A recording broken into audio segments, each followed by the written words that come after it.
আমার শাশুড়ির জন্য আমাদের সুন্দর একটা সংসার নষ্ট হয়ে গেছে। এই গল্পটা পাঠিয়েছে গাইবান্ধার বোনারপাড়া থেকে শিহাব ব্যাপারী নামের একজন। আসসালামু আলাইকুম, আমার নাম শিহাব ব্যাপারী, আমার বাসা গাইবান্ধার বোনারপাড়াতে। সবার মতো আজকেও আমি আমার জীবনের গল্প আপনাদের মাঝে শেয়ার করতে চাই। আমি একটা মধ্যবিত্ত পরিবারের সন্তান। পরিবারের সবাই আছে, খুব সুন্দরভাবেই আমাদের দিন কাটতো। এর মধ্যে আমার পরিবার আমাকে বিয়ে করাতে চাই। বিয়ে যেহেতু করতেই হবে, তাই আমিও পরিবারের সিদ্ধান্তে বিয়ে করতে রাজি হয়ে যাই। তো একদিন আমি, আমার আম্মু আর আমার বোনের জামাই মেয়ে দেখতে গিয়েছিলাম একটা বাড়িতে। তো যথারীতি আপ্যায়নের পর মেয়েকে আমার সামনে আনা হয়। মেয়েটার নাম ছিল শান্তনা। প্রথম দেখাতেই আমার ওকে অনেক ভালো লেগে যায়। আমার আম্মু আর আমার বোন জামাইও মেয়েটাকে খুব পছন্দ করে। বাড়িতে আসার পর আমি ঠিক করে নেই, বিয়ে করলে আমি শান্তনাকেই বিয়ে করব। আমার পরিবারকে আমি জানিয়ে দেই যে মেয়ে আমার পছন্দ হয়েছে, আপনারা চাইলে বিয়ের জন্য কথা বলতে পারেন। আমার পরিবার ওর পরিবারের সাথে কথা বলে, আর শান্তনাও নাকি আমাকে অনেক পছন্দ করেছে। তো দুজনের পছন্দতে আর দুই পরিবারের সম্মতিতে আমাদের বিয়ে ঠিক করা হয়। তার কয়েকদিন পর আমাদের বিয়ে হয়ে যায়, কিন্তু তখনও আমি বুঝতে পারিনি এই মেয়েটাই আমার জীবনটা তছনছ করে দিবে। বিয়ের পর সবকিছু খুব ভালোই চলছিল। আমি শান্তনাকে ভালোবাসতে শুরু করি। সবসময় ওর কাছাকাছি থাকতে ইচ্ছে করত। আমাদের হয়তো বিয়ের আগে রিলেশন ছিল না, তবে মানুষ আমাদের দেখে মনে করত আমরা হয়তো অনেক বছর রিলেশনের পর বিয়ে করেছি। তো যাই হোক, খুব ভালোভাবেই আমাদের বিবাহিত জীবনের কয়েক মাস কেটে যায়। তবে এর মাঝে কয়েকবার আমাদের ঝামেলা হয়েছিল, আবার সবকিছু ঠিকও হয়ে গেছে। তবে আমি বুঝতে পেরেছিলাম আমার শাশুড়ির মধ্যে কিছু ঝামেলা আছে। আমার আর শান্তনার মাঝে যখন ঝগড়া হতো, ওর মা ওকে বিভিন্ন রকম কান পরা দিত, যেটা আমার একদম পছন্দ ছিল না। স্বামী স্ত্রীর মাঝে ঝগড়া হতেই পারে, এর মাঝে শাশুড়ি নাক গলালে সংসার কিভাবে সুন্দর হবে বলেন। তো এইভাবেই কিছুদিন চলে গেল। আস্তে আস্তে শান্তনা আমার সাথে খারাপ ব্যবহার করতে শুরু করলো। আমার সাথে ভালো মতো কথা বলতে চাইতো না, কেমন জানি সবসময় মুখ ফুলিয়ে রাখতো। এক কথায়ও আমাকে স্বামী হিসাবে মূল্যায়ন করতো না। আমি কিছু বললেই সহ্য করতে পারতো না, আমার কোনো কথাই সে শুনতে চাইতো না। এর জন্য অনেক ঝামেলা হয়েছে আমাদের মধ্যে। আর কোনো কিছু হলেই ওর মাকে বলতো, আর ওর মা আমাদের মাঝে ঢুকে যেত। ওর মায়ের কথা শুনে আমার সাথে আরো বেশি ঝগড়া করত। তবে আমি ওকে কিছুই বলতাম না।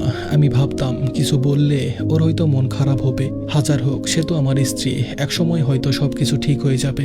তো তার কিছুদিন পর শান্তনা বলল আমি বাবার বাড়িতে যেতে চাই। আমার মা আমাকে অনেকবার নিষেধ করেছে আমি যেন ওকে নিয়ে না যাই, কারণ আমার মা আমার শাশুড়ির ব্যবহার সম্পর্কে খুব ভালোভাবেই জানতো।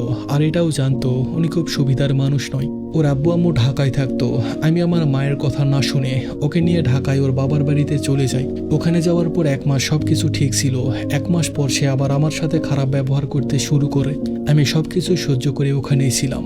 পরে একদিন ও আমাকে বলল আমি এখানে 3 মাস থাকবো, তুমি বাড়িতে চলে যাও। কিন্তু ওকে ছাড়া আমার আসতে ইচ্ছে করছিল না, তাই আমিও ওর সাথে ওখানেই থেকে যাই। কিছুদিন পর ও আমাকে বলল বসে বসে আর কত খাবে, তুমি তো কাজ করলেও পারো।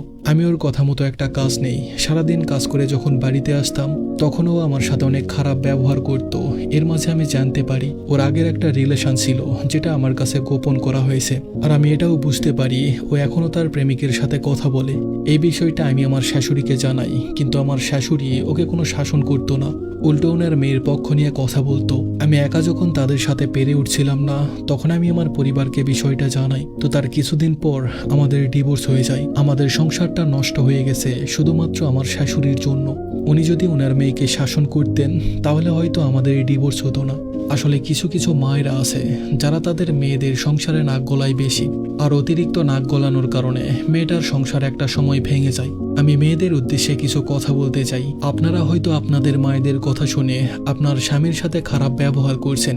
আপনার মা হয়তো আপনাকে বলছে স্বামীর সাথে আপোষ না করতে, আর সংসারে কিছু হলেই হয়তো আপনাকে বলে যে বাসায় চলে আয়। আপনি যদি আপনার মায়ের কথা শুনে আপনার স্বামীর সাথে খারাপ ব্যবহার করেন, তাকে ডিভোর্স দিয়ে দেন, তবে কিছুদিন হয়তো আপনার মা আপনাকে মাথায় তুলে রাখবে। কিন্তু একটা সময় আপনার সেই মাই আপনাকে সহ্য করতে পারবে না, আপনাকে বিভিন্ন কথার আঘাত দিবে। যেই মায়ের কথা শুনে আপনার স্বামীর সাথে সংসারটা নষ্ট করলেন, সেই মাই যখন আপনাকে কথার আঘাত দিবে, তখন আপনি বুঝতে পারবেন আপনি কত বড় ভুল করেছেন। আসলে এই পৃথিবীতে স্বামীর মতো আপনার কেউ হয় না, আবার অনেক ক্ষেত্রে স্বামীর মতো পরার কেউ হয় না। তাই নিজের মায়ের কথা শুনে কখনো সংসার নষ্ট করবেন না, কারণ একটা ডিভোর্সে মেয়েই জানে স্বামী ছাড়া এই পৃথিবীতে বেঁচে থাকা কতটা কঠিন। তো যাই হোক, সবাই ভালো থাকবেন, সুস্থ থাকবেন। ধন্যবাদ সবাইকে।